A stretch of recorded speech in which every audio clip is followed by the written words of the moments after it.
and welcome back to my channel. My name is Vanissia. This is the Woolly Worker Knitting Podcast, and today I am joining you for episode 32 of the Woolly Worker Knitting Podcast. It's been a while since I've sat down and filmed a podcast episode or any video for that matter. I think the last thing on my channel is my vlog from Tangles Galashiels, and yeah, like I said, I was kind of taking a little break from social media in general. I've not been posting much on Instagram, and I do have a bunch of knitting to talk about. Some false starts and things that didn't quite pan out, less finished items than my usual speed. I've just been knitting a bit less and have been more busy in my personal life, which is also why I've not been as active on YouTube. One, I just don't have as much time, and two, I just don't have as many things to talk about. But I still wanted to sit down and talk today because it's good to keep it as a habit, otherwise I get a bit nervous afterwards and out of practice. And I just thought today I have the time. There have been a bit of building works in my flat, so you might hear that. I hope that's okay, and I hope that you bear with me if this is a bit less structured and organized than usual. I didn't really prepare as many notes as I usually do, so I hope that I remember things that I want to mention. But I think based on comments from before, you guys don't mind, and the goal is to just spend maybe an hour relaxing together, and I get to talk all things knitting and you get to hear all things knitting. So I think this should be quite a fun, relaxed episode, and there's a bunch of new projects, so that's exciting. A very, very lovely finished item that I hope you can enjoy the look of, that I'm wearing, and maybe a couple plans. Yeah, I think that's it, so let's get started. Before we actually get started, just a couple of things as usual. You can find me on other social media like Instagram and Ravelry at thewoollyworker. Support me on Ko-fi or Ko-fi, or by buying me a pattern from my Ravelry wishlist. All the links will be down below. You can also join the Woolly Worker Discord. And yeah, I think that's that for the socials. You can find my measurements down below, all the information related to patterns, projects, yarn, colors and names, etc. is down below, and timestamps as well. Yeah, if you like my content, you can like, comment and subscribe. That's always appreciated and motivating to keep going. And if not, you can just keep watching without doing any of that. That's fine too. So, first things first, what am I wearing? This is the beautiful Blouse No. 1 by My Favorite Things Knitwear. I think I finished this a week ago. I was originally wanting to finish it by last weekend so I could film at the weekend, but then I didn't. The funny thing about this project is that I actually blocked everything except one sleeve. So I'll show you just now what the difference is like. So this is the blocked sleeve, as you can see. And of course this is the unblocked one, which there's a significant difference in how the yarn behaves. They're made exactly the same, so this is obviously coming up much longer and much drapier. This is rolling up much more, and it's coming up really short actually. It's crazy the amount of length that you can get from blocking this. So I'll try and do this in a relatively straightforward order. So first, the pattern, Blouse No. 1, My Favorite Things Knitwear. It's actually quite exciting that there's been a few patterns of the same type being teased. I'm thinking of Petite Knit. I don't think she's said a name yet for what it will be called, but she's coming up with a very similar silhouette, although it's a drop shoulder. I think she's making hers in some essayer yarns, such as I think Bumulin, which is a cotton yarn, held with another thing, but I'm really confident that Petite Knit's new blouse will be able to be made with knitting for olive pure silk, which this is made out of.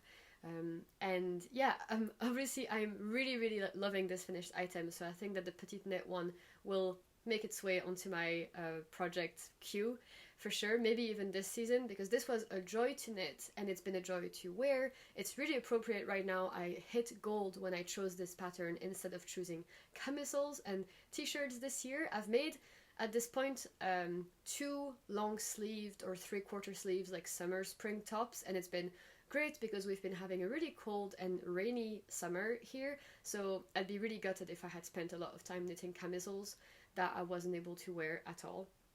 So these long sleeves are just perfect, and pure silk I enjoy so much, the knitting experience but also the wearing experience. It's very breathable and light and cool to the touch, really neutral on the skin. It's not scratchy at all. It's not like, you know, soft like wool is, but it's just really neutral. Like, it really actually feels like a cotton t-shirt that you'd wear.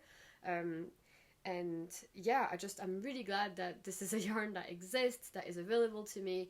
It is a little on the pricier side, but they also have been coming up with a lot of new colors this year or last year, and my thing is that I really hate repeating colors, so I know that there's going to be a bunch of different items I can make in Knitting for Olive Pure Silk before I start having to repeat colorways. I think the Dusty Artichoke might be a strong contender for knitting that new petite knit blouse that I'm just thinking of, because having made this in a very light color has gotten me a ton of compliments. I think this color was just like I struck gold. So yeah, I feel lucky about my yarn and color choice and pattern choice for this. This item has been so great. So little bit about my modifications, I guess. I made a few. I did the cable cast on or knitted cast on, I can't remember, but it's in my Ravelry notes, for the cast on edge, which was suggested by Ichi from Tangerine Knits. She said that the long tail was kind of difficult to estimate how tight and how loose to make it, because My Favorite Things Knitwear recommends being careful at the cast on, because this is what's going to set the tone for your neckline. There's no finishing in this, and there's no finishing at the bottom sleeves and hems, so you really have to be mindful of your cast on and bind off, basically. So the long tail is a bit fiddly to get the tension right and even, whereas the knitted cast on was really easy to just be consistent all around. However, mine felt extremely tight, and it was a struggle to then get that first round done. But after blocking and after a few wears, I can confidently say that I can pass it over my head with no problem. And I really like the way that this sits on my body. Like, this is so flattering, really different than the usual crew necks or double folded collars. It's, I guess it is a boat neck type thing, but it really feels tailored, and there are some short rows at the back actually, which improve the fit. There's a little bit of, I think I showed this last time when I had this like on the needles, a little bit of like a seam, which is just made with increases. This is all down in the round, by the way, and then you kind of split the seam raglan stitch into like increases that you make for the sleeve cap itself, and then this gives you this really nice like tailored shoulder and straight line. And there's not too much fabric at the underarm. Like, I'm finding this to just be so natural, and the way that it flows and drapes on me just feels right, and I just feel like I just picked the perfect size for me. And talking about size, I think I made the extra small, and that's because my gauge was knowingly larger or looser, like it usually is. Let me just pick up the details on the project page. So yeah, my gauge, oh yeah, actually, so I unblocked, my gauge was huge, and then blocked it was 16 stitches, which I think is actually the recommended gauge. I went down a needle size, so I did everything on 4 millimeters. So yeah, it really was extremely straightforward and simple. It was just in the round for so long.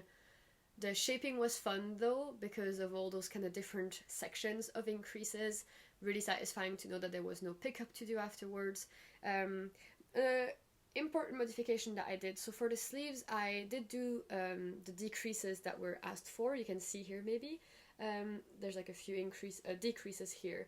And then it's just straight for a while. And then My Favorite Things Knitwear has you increase once at the sleeve to get a bell sleeve. I really wanted to emphasize that, and I was a bit surprised that there was only one, so I added a few more increase rounds here to get an exaggerated bell sleeve. And it's not been that annoying.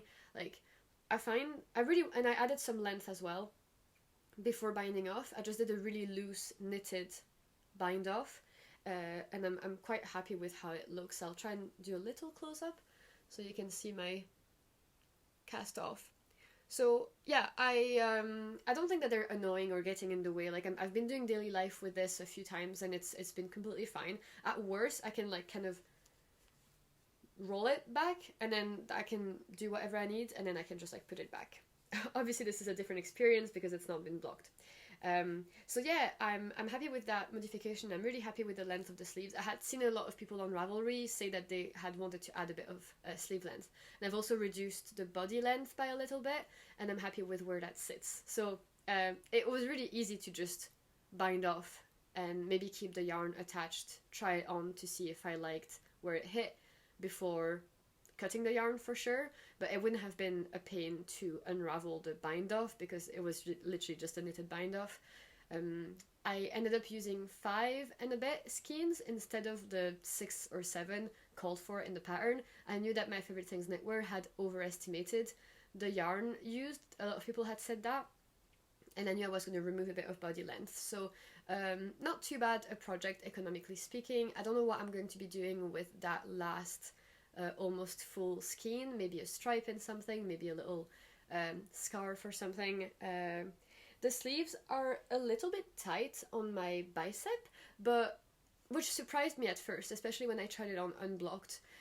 I know that if I block it again, I can probably stretch out the bicep a little more, but I think I really enjoy that negative ease silhouette because it mirrors what's happening at the bust area and emphasizes again the fact that the lower arm is looser. It's just really nice to have this slender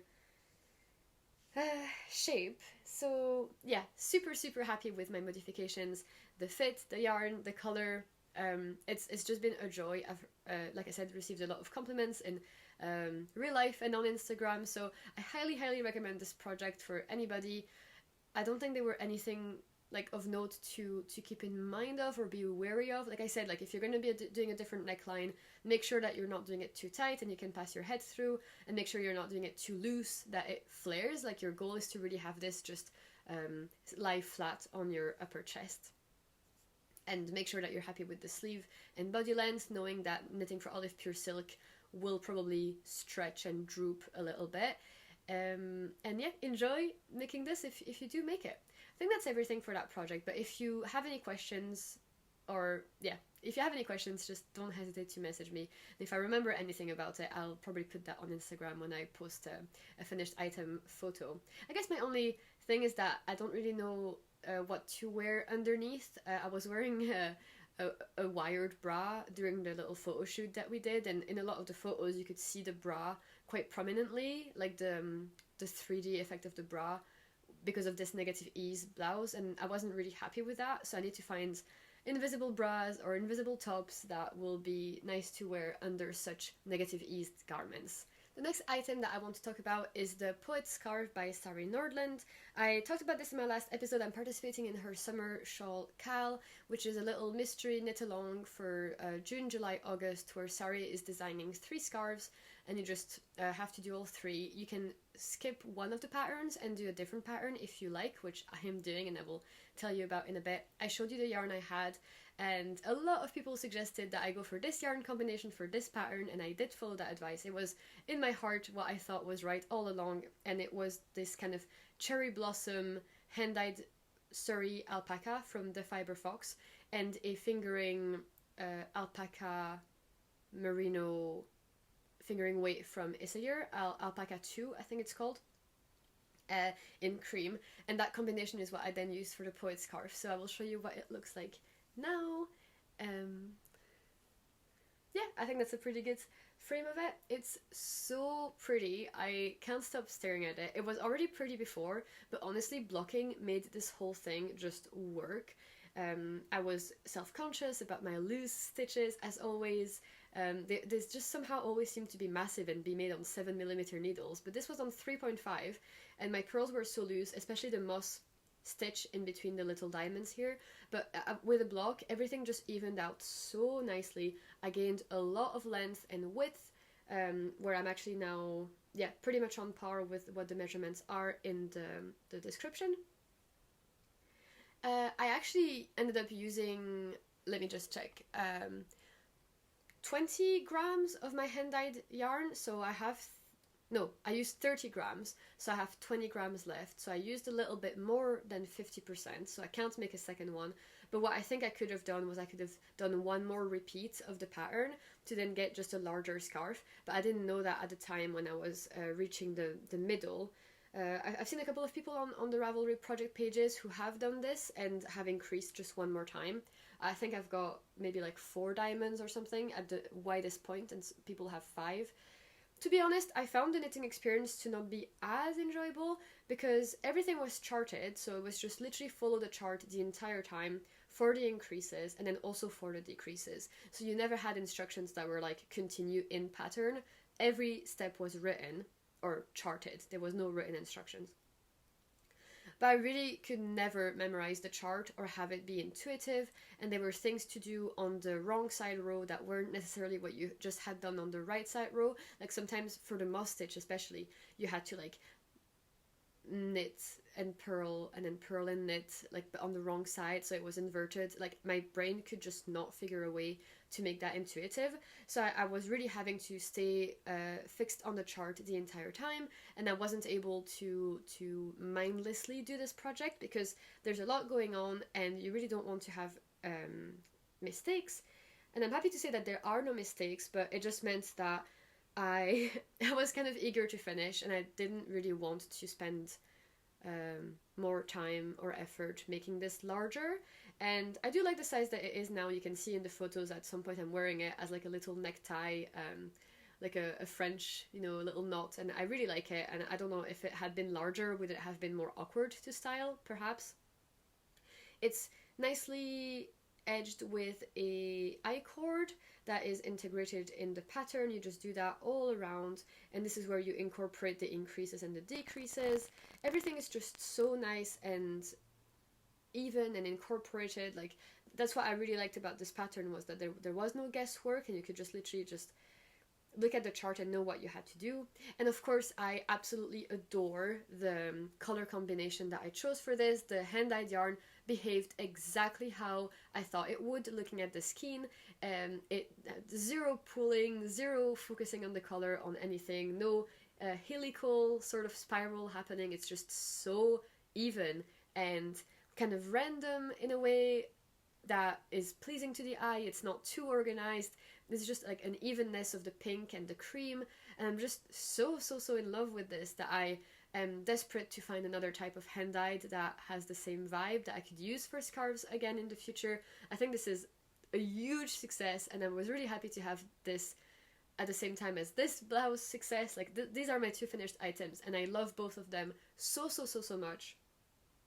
So I would highly recommend this kind of hand-dyed yarn as opposed to me recommending the pattern specifically. The pattern was great, but I think what I want to put across after finishing this is that if you have some hand-dyed that looks like mine, and you can check the last video for what it looked like in a skein format, then highly recommend using it with a solid color for this kind of scarf. I was worried that it would hinder the motif, the lace, the little poet pattern, but it didn't. It worked perfectly, and yeah, I hope I get to be that lucky in the future again, and I'm just really eager to replace that skein then in my stash with something that looks the same, because it was perfect for that. So that was my finished item, and I guess I'll talk about a work in progress that's related to this. So like I said, there's a couple of patterns for scarves that will come out. There's the July and the August pattern. The July pattern has been teased already, and it is going to be the Kutar scarf or shawl. I think Sari sometimes uses these interchangeably, which is hard to deal with for hashtags. But I wasn't the keenest on that because I've already done the Kutar beret and the top. I'm a bit sick of the Kutar pattern, and I remember it as well being quite tricky and not memorizable. And just the way that it looked a bit too geometrical for me, like a bit too architectural from the photo Sari has posted.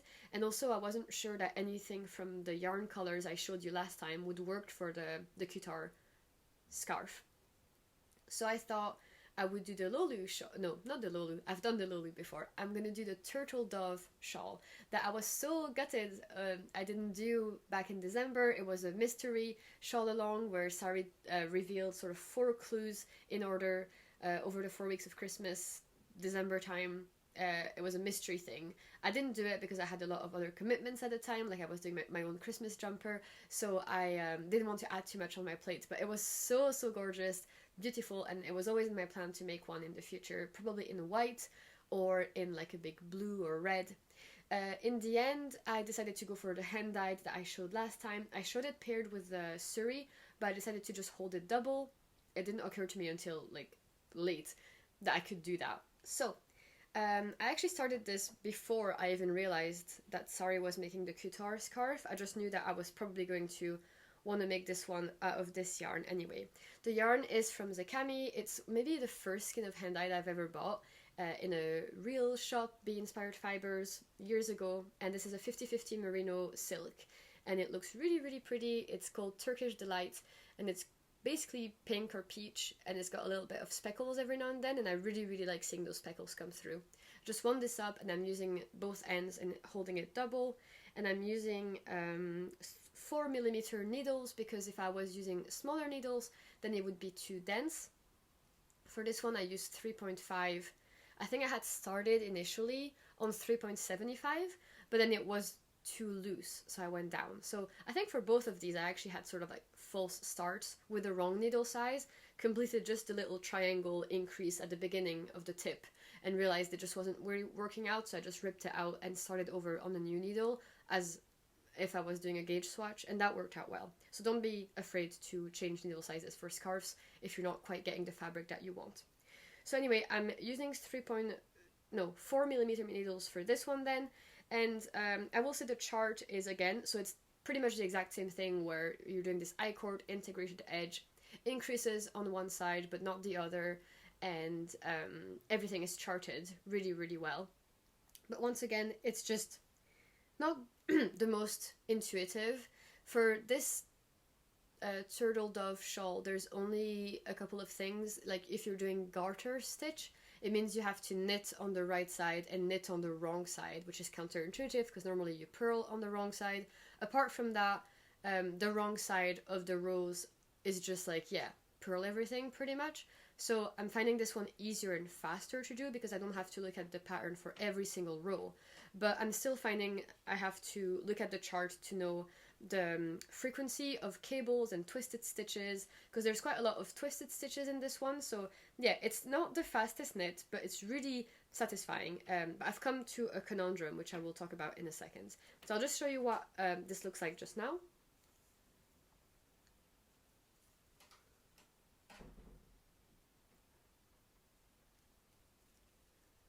So this is obviously unblocked. I'm hoping that it'll relax a little bit, the cables will open, the twisted stitches will go into place. I hope that you can see the lovely little details, because we've got some horseshoe cables, twisted stitches, garter, ladder, twisted stitches and bubbles, etc. It's really nice, and there's a lot of different things going on in a row.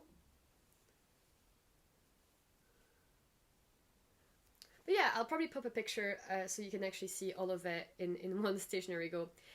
It's really satisfying to look at, and I'm getting distracted by my own knitting, but I've basically reached the point where I've used half of my yarn. I was playing a little bit of yarn chicken, where one skein of this is 400 meters, but Sari recommends, using one full ball of mohair, which usually is 225, so I would have needed 450 meters of yarn if I was to hold this double.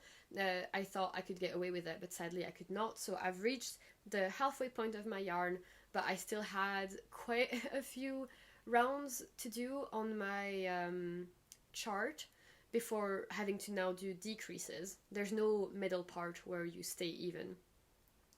So obviously the answer is clear. What I have to do is I've got to just now start decreases faster, just right now. And I don't know, that kind of little hitch has stopped me in my tracks. It was already not something that I was knitting on a lot every day. I was kind of sometimes doing it, sometimes not. And then now that I have to figure out what to do regarding the decreases, it really just stopped my motivation.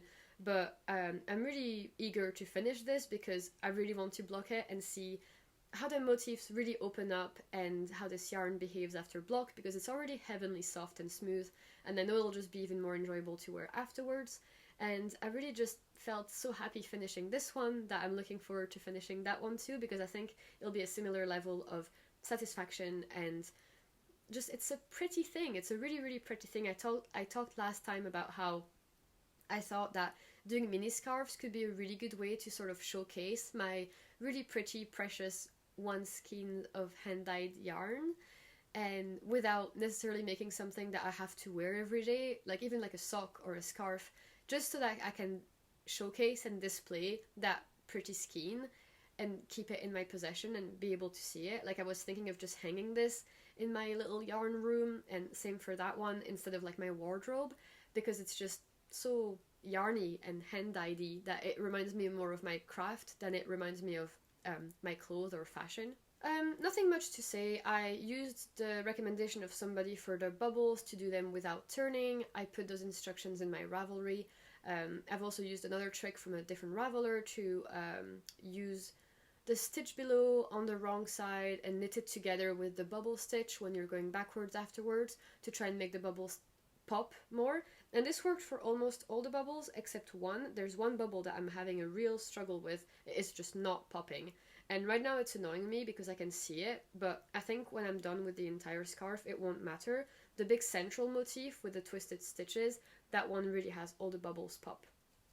I really, really like the cables. I think this yarn is working beautifully. Again, with such a detailed, busy motif, I still think that the hand-dyed works, but of course this would have looked fantastic with just a single color. So I can recommend this pattern once again if you are looking for something that's engaging but not too huge a commitment. Sari's patterns for accessories are always hitting the spot for me, because you can have the enjoyment of following the patterns of her beautiful lace and cable motifs and charts, but without the whole commitment of making a sweater. She usually has a few things in collections like Kutar or Poet. So yeah, if you haven't knitted anything from Sari yet, what are you doing?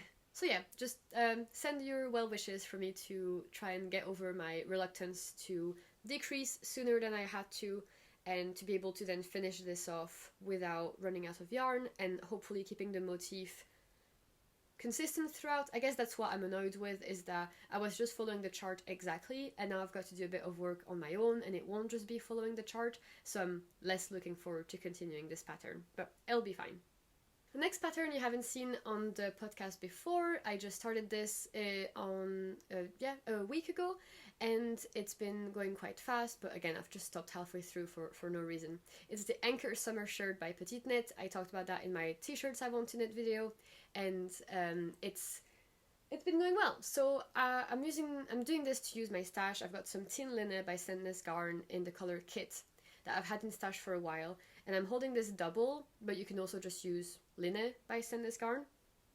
I think I just had to use up some old stash. So modification that I did firstly is that I didn't cast on right at the neck ribbing and worked my way down. I actually cast on at the sort of, like I usually do, like just cast on here and then afterwards picked up for the neck ribbing.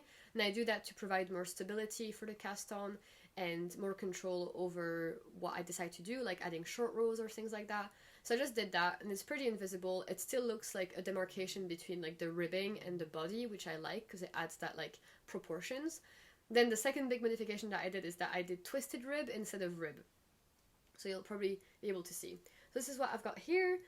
I've tried it on a few times and it is, again, a bit of negative ease, which is surprising and not necessarily what I was going for, but I'm really liking it. I think the original is recommending something like 0 to 5 centimeters of positive ease, so it is meant to be something that's relatively fitted as opposed to massively oversized, and I've been really enjoying just leaning into this whole negative or neutral ease for me. I think it's working out, and yeah, so I've done the sleeves. I've just finished them recently.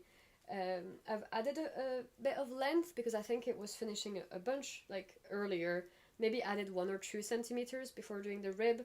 I've made the rib a little bit shorter and I just bound off in knitting because I did that for the neck as well, because I just felt like a tubular bind off would be weird with my twisted rib, and with this sort of cotton linen fiber it just wouldn't be the same effect that merino has for tubular knitting.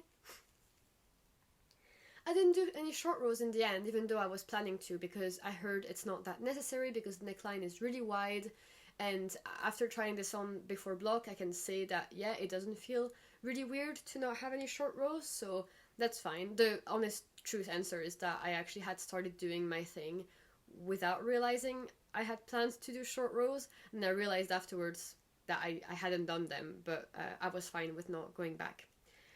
The increases are done with yarn overs on the yoke section that you then twist by knitting in the back loop in the subsequent row, and I must say it doesn't leave the neatest invisible increases. This looks a little sloppy. You might not be able to see right here, but it's kind of obvious when you're wearing it. So yeah, I don't know. This is quite a beginner friendly pattern, like no short rows, not a lot of shaping, and those kind of very easy circular yoke increases.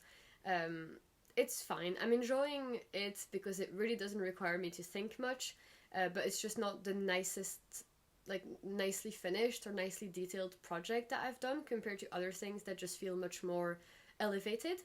But I think this will do its job as a t-shirt, and I'm so far happy with the yarn.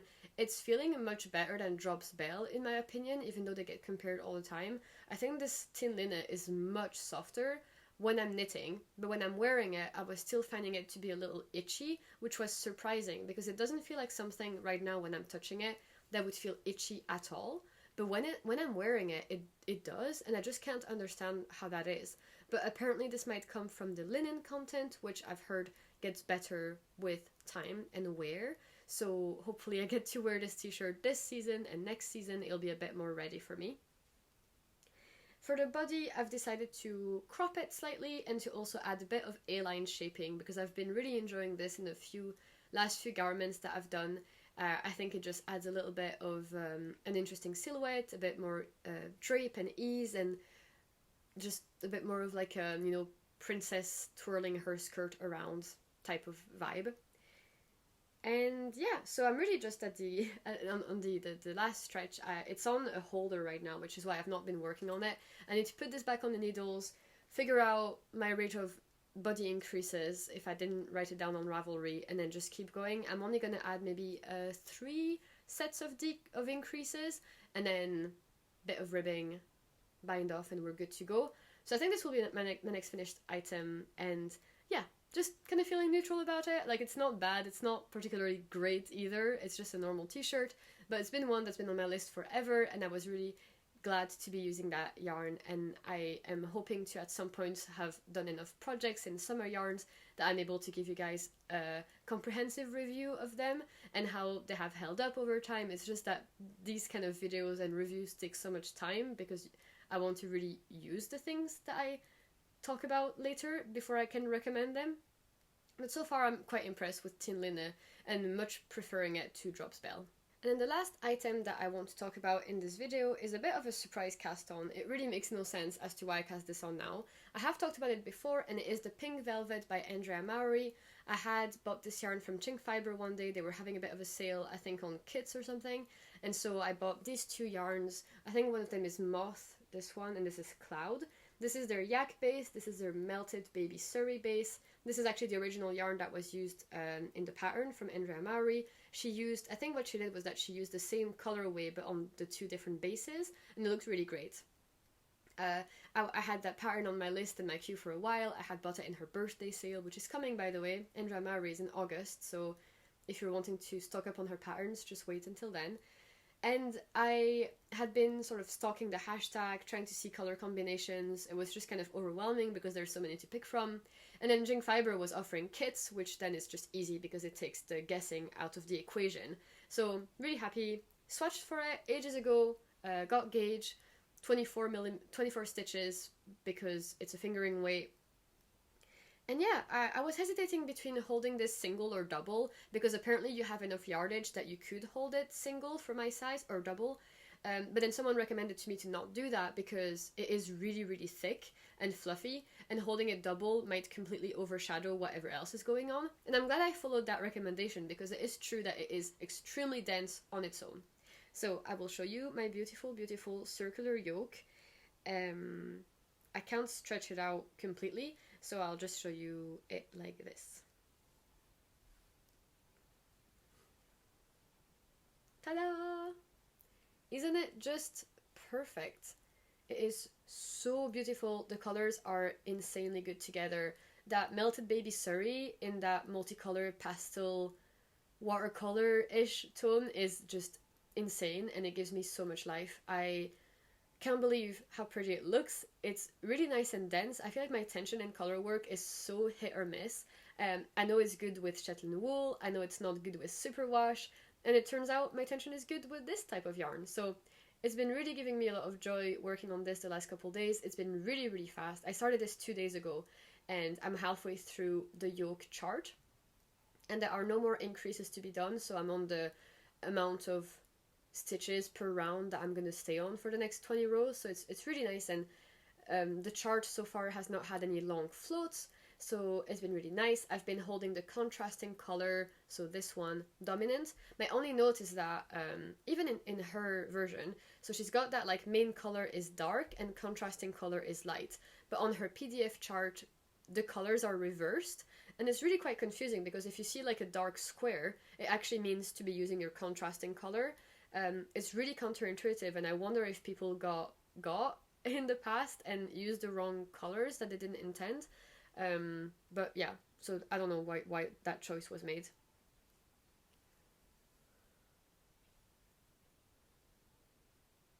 So you can see a bit of the color in more detail. It's kind of like a feather look. You can see like on the pattern photo what it's going to look like when the yoke is done, but yeah. Ah, it's really nice. So you've got some short rows here. This is the back. There's some short rows to be done before you start the color work, and then afterwards you do a bunch more single rows before you split for sleeves. I'm going to be really wary and careful for the yoke depth. There is a schematic in the pattern, but sadly the schematic doesn't include a measurement for the yoke depth, which is so important and is something that I really wish I could have in most patterns, because that's like a really important key measurement for fit. But yeah, and I've heard people complain about the sleeves of Andrea Maury's patterns being very, very tight and snug. So what I might do, and what some people have done, is, you know, you do your size. My size here is a 2, and doing sleeves for a size 3, for example.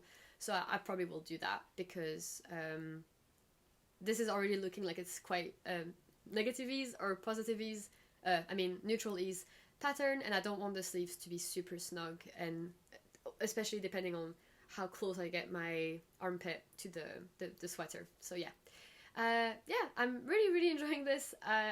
It's not really seasonally appropriate. I was just happy to be using some hand-dyed, to be doing a color work chart here at first, but knowing that afterwards it would just be miles and miles of fingering stockinette. And I don't think there's anything else to say particularly about this or any modifications I will do. I'll probably will keep the 3/4 length, because I've recently found out that that's something I really enjoy wearing and the look of. I think I once again did that thing where I just cast on just before the short rows, and I will pick up afterwards to do the rib. Just as always, I guess that's my signature modification. So that's everything for the current works in progress. As you can see, a few things I've not mentioned that are a bit on the back burner. We've got the yellow cardigan. Have not picked that up since last time I talked to you. I'm a bit annoyed at myself because I was halfway through V-neck increases, if you remember, and I don't think I wrote when I did my last one compared to the chart that I stopped at. So I just feel like it'll literally take me 5 minutes to sit down and figure out what my next step is, like where did I leave off. But those 5 minutes are just very daunting at the moment, and I just didn't want to spend that time and effort knowing where I was compared to other things that are just a bit more straightforward. It's just like that turtle dove shawl that I just don't want to figure out how to do my decreases. I just decided to be nice to myself and say that's fine, if you're not in the mood to figure that out, just do a different project. Something else that I'm not doing is my Maggie cardigan in Cardiff Cashmere. It was bringing so much joy. I was getting worried about rowing out, so I blocked it halfway through after splitting for sleeves, and sadly the rowing out has not massively disappeared, and I was kind of in two minds about whether to frog the entire progress so far or to just go ahead.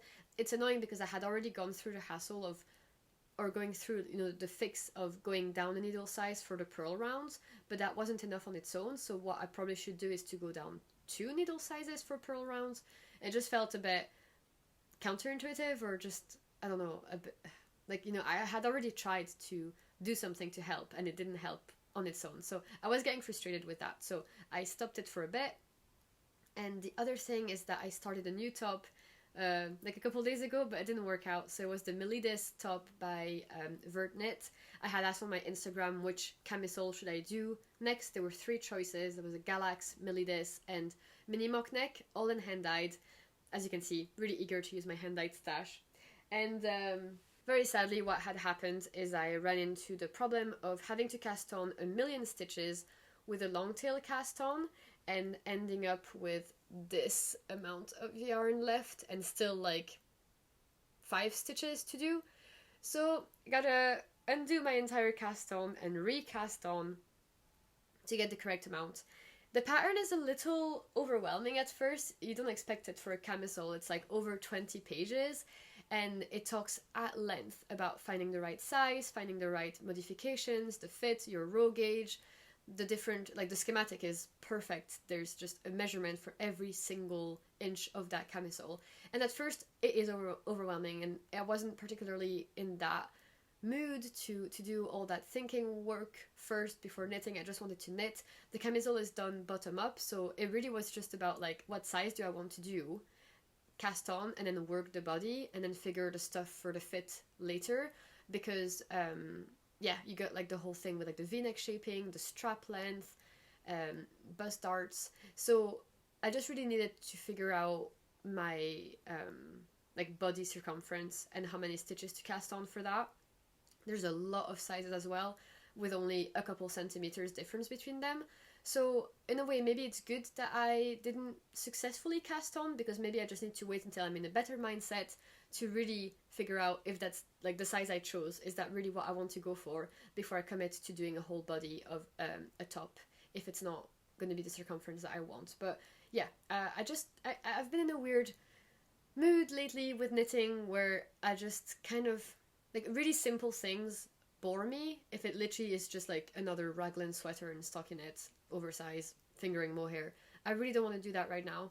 But then my complicated projects like my Yale cardigan are just really overwhelming, and any cast on that I want to do that is slightly complicated, or if I have to do a lot of thinking for the size, that's not appealing to me right now either. So it really is, I was asking, Ross, my boyfriend, what should I cast on knowing this? And he asked me, is there anything that you think of that is like slightly more complicated but not too complicated? Like, let's see, what are you thinking? And I guess this is what led me to choose the pink velvet, because that really was just choose your size, do a bit of color work that doesn't have a lot of float management or anything, and once this chart is over, it'll be time to just do the sleeves and the body in stockinette. So I think this was a good choice. I'm already thinking about what the next thing I will cast on will be, that fulfills that gap of not being too hard but not being too simple. So yeah, again, if you have any recommendations for me of projects that you found to be a little bit more challenging than your usual stockinette pullover, but still allowing you to do a bit of mindless knitting every now and then, I would really appreciate that. So in terms of future plans and acquisitions, I've really not been buying any yarn. We're still in money saving mode. I've done a couple of orders of hand-dyed those. The Cami had a sale, so I got a couple of skein to make the pressed flower shawls. I'll actually show you this because I want to know your opinion. I got these 2 skeins of organic non-superwash merino in DK. It's called Pleiades. If I'm saying that right, I've been saying it in my head all the time, but I don't know how you actually pronounce that. It's coming up a bit more warm here on camera. It's a little bit more cool in person, but it's basically this really nice pastel, hand-dyed pink, peaches, creams that go into a little bit of pastel blue, a bit of yellow. It's just so fresh, and this is going to be my contrasting color, and I'm wondering for this pressed flower shawl what my main color should be. I was visualizing a dark blue at first, and this would be like the contrasting flowers, but I've been thinking now that maybe a dusty rouge pink would be really, really nice, and bring up the pink of this. So let me know what you think between, I guess, those 2 options. I'll put a photo of what I'm thinking of broadly. Tell me which direction I should go, but if you have a wild card of a 3rd option for which main color to hold with that, I was thinking maybe grey would be safe, and then I could really choose what contrast I want. But I think grey might be a little too dull to go with something that's as fun and fresh as this. I think grey would just be a little too sad. So that's why I was thinking something that has a little bit of color value, like navy blue, or even just like not as dark as a navy, but just a very saturated, like dove blue could work well. I really want like contrast, but I also want the color story to be harmonious. So let me know if you have any suggestions for that, and yeah, that's the thing with buying this yarn as like half a quantity is I can't cast this on for a while because I don't have the second half. But that was a little purchase that I did. And then the other thing I did was that I actually purchased a yarn kit to make another shawl, which was an advent for Jing Fiber last year by Florence Sperling to make. She's the author of the Scout Shawl, which I'm sure you've heard of. It's like an intarsia colorwork masterpiece, which is on my list. But this advent shawl is mostly mosaic knitting, which so is this actually. So apparently my two last purchases were about mosaic shawl knitting. And I've decided to not use this yarn yet, and I will actually use that as my advent this December, where I already know what the whole palette is, I know what the pattern is, and it is the kind of pattern where I'm just glad somebody else picked the colors for me, because it's really harmonious and fresh and nice, and I'll just be happy to every other day get a new color. I think there's 10 skeins, 10 mini skeins, so I'll just be making that in December. So looking forward to that. Let me know if you've made that yourself last year. Have you bought it at the time? I'm just planning to forget that I did this, that I bought this now in July, and start it in December. Those are my last two purchases then, and I haven't really been inspired by yarn lately, like new yarns or things, or new patterns either. I've maybe spent less time on social media, which is why not been watching many podcasts either. So it's quite interesting the effect that that has on my creativity, I guess. Like I still feel inspired by the yarn I already own, so that's great.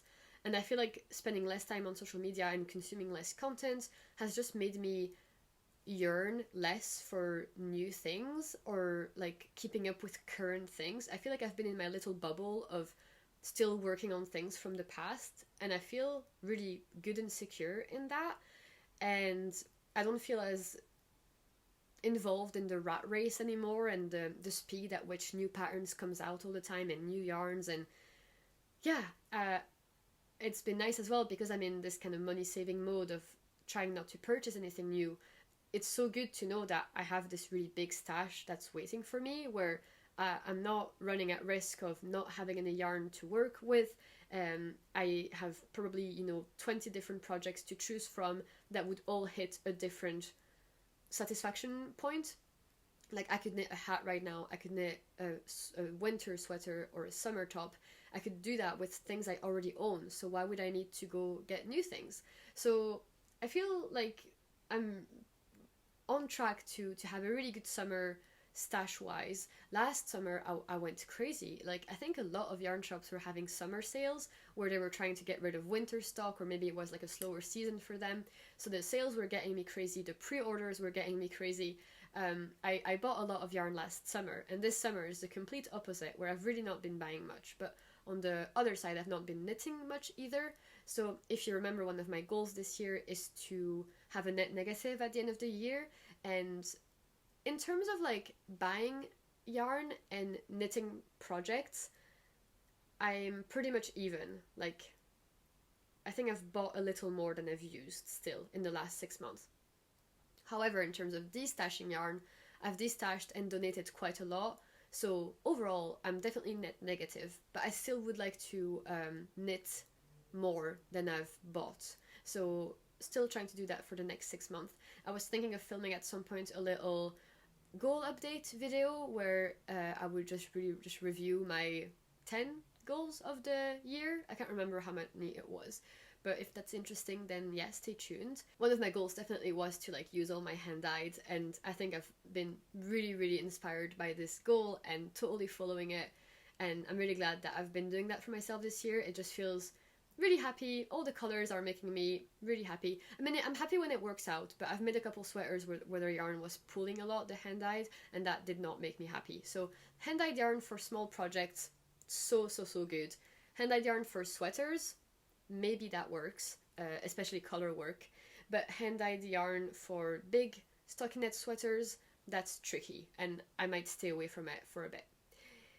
That's it for all the yarny stuff. In terms of life stuff, I guess a lot has happened, but none of it is like that interesting. I went to Belgium to see my family. It was great. I got a little haircut and got like a balayage. I don't know if you can tell, my hair is just a little bit blonder. That made me really happy. I was having a lot of bad hair days lately, and so that fresh haircut has made me feel a bit more confident. So that's always nice. It was nice to see family, have some really good Belgian food. That's the one thing I miss maybe the most, is like all the Belgian good foods from my childhood, which I just can't find here in the UK. Then it was my birthday a few days ago, and thank you all for the well wishes when I posted on Instagram.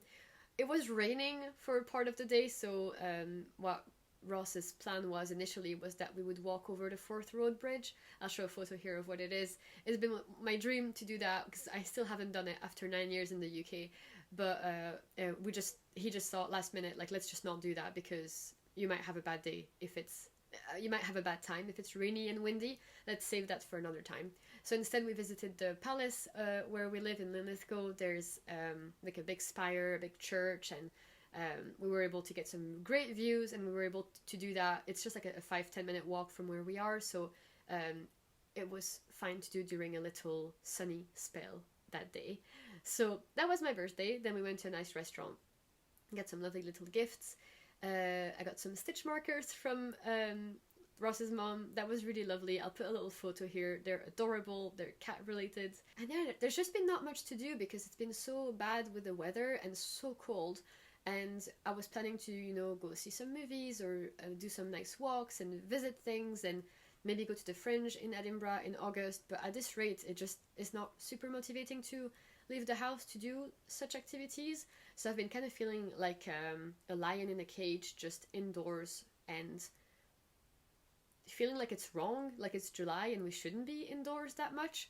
But yeah, what can you do? At least it's a bit more knitting time. But yeah, if you have any good pattern recommendations of things that you think I'd enjoy, or just words of wisdom around what do you do when you're in that knitting funk where you're just being so picky that like there's just many patterns that I could do, but I just don't want to do them. So yeah, what do you do? I think that's everything for me, guys. I hope that you enjoyed this episode. I hope that it was informative or inspiring or relaxing, just any of these, and I have done my job right. I was happy once again to sit down and talk about those updates. It's always a bit stressful to sit down and do it, but then you always feel so good after doing it. I just don't know why. I just get that little hesitation before filming, but I'm always really, really enjoying it. And I look forward to hearing your comments and just hearing what you've got to say about my questions. If you enjoyed this video, like I said earlier, don't hesitate to give it a like to let me know that this is the kind of content that you want to see on my channel. And if there's any other types of things you'd like to see, like yarn or book reviews or day in the life or week in the life, I've been thinking of doing that maybe because I have some time off booked where I could just kind of document what I'm doing that week knitting wise, but it's just a lot of work to do and sometimes it's not necessarily what the people want. And then maybe let me know if you want to see any more project planning videos or roundups of any particular topics, like maybe there's a specific item you want to see a roundup for, or a theme or mood. Hope you're doing really well wherever you are and that you're having a great time with your knitting. I will see you all later in a future episode, and in the meantime, take care of yourselves. Happy knitting! Bye!